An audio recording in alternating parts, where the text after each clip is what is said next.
محمد. كل عام وانتم طيبين وبخير يا رب ومتدفيين انتوا وزرعاتكم. طيب، احنا نعمل ايه في الفترة دي من السنة مع الزرع، مع النباتات عندنا؟ طب على حسب كل واحد ومكانه بقى. يعني مثلا حد عنده بلكونة بتشوف شمس ومفيش هوا شديد، مهما كان في هوا في مسطات رياح مثلا في وسط عمارات، فمفيش هوا شديد موجود. معظم النباتات هتبقى يعني شغالة، معظم النباتات الدايمة هتبقى شغالة معاك، مش هتتأثر قوي بالشتاء. حد تاني البلكونة عنده بحري مفيهاش شمس وعنده ورد بلدي مثلا، فكل النباتات دي هتتأثر، هتبتدي توقع ورق بسبب ندرة الشمس. يبقى احنا عندنا نباتات على حسب طبيعة المكان عندنا. ككل بقى لو هنخدم شتوي للزرع كله، بنبتدي نقصقص التالف والميت والضعيف. ممنوع ننقل نبات من قصيص لقصيص اكبر لو النبات لو القصيص مناسب عليه، يعني ما ننقلش ونكبر القصيص، وكده كده الرطوبه بتبقى موجوده، يعني التربه بتقعد فتره طويله رطبه. هننقل القصيص يبقى هننقله في حاجه اكبر نمرتين، وما يبقاش الرطوبه زياده، ده لو هو محتاجه الجذور خارجه بره وبتاع. لكن لو النبات مش محتاج انه يتسقي، مش محتاج انه يتنقل، يبقى ما يتنقلش. عليكم الساعه الله وبركاته.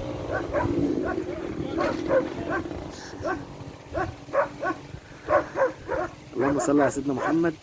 الجو جميل هنا قدام المشتل، هوا بارد كده، نسمة هوا بارد كده، أبرد طبعا من اللي موجود في وسط البيوت، لأن وسط الأراضي الزراعية بيكون الجو الساعة بتبقى باينة أوي. اللهم صل على سيدنا محمد. يبقى النباتات احنا ما ننقلش النباتات حاليا إلا إذا كان النبات محتاج يتنقل كي شتلة ومحتاج يتوسع للقصص شوية. نخلي بالنا من حدوتة المية بقى، الري.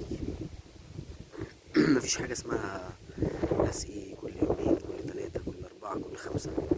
الموضوع نسبة وتناسب على حسب المكان عند كل واحد فينا، وكل الظروف الطبيعية لكل واحد، وكل مكان ومكان كل واحد بيختلف عن التاني.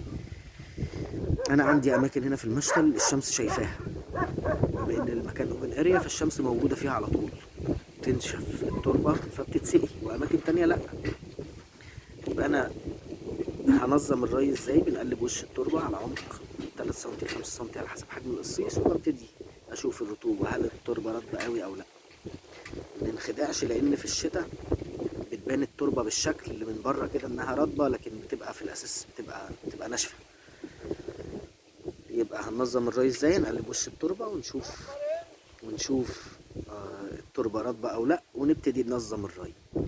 بالنسبة للخدمة الشتوية، انك تسمد عضوي للنبات. محدش يبقى مربي شوية طيور عنده وياخد الفضلات اللي طالعة مباشرة ويحطها للزرع، لانها تدود. الحاجات دي بتبقى لازم تتحلل وتاخد وقت. طيب هنشتري كومبوست او هنحلل المواد دي يكون عندنا، ومش معنى انها ناشفة ومركونة بقالها 5 6 شهور يبقى كده اتحللت، لان بتتحلل بالحرارة وبالسخونية اللي بتحللها. اللهم صل على سيدنا محمد. هنضيف على شوية الكومبوست إن أمكن شوية كبريت زراعي. هنحط شوية سوبر فوسفات إن أمكن برضه، قدرنا نجيب ده. السوبر فوسفات ده ممكن نلاقيه عند أي حد من بتوع الأسمدة. اللهم صل على سيدنا محمد. ما قدرناش والموضوع بالكومبوست بس برضه تمام، يعني انت بتحاول تدفي النبات وتعوضه بالعناصر اللي هيحتاجها بقى في دخلة الربيع والكلام ده. طيب احنا عرفنا هننظم الري ازاي، وعرفنا هنسمد ازاي.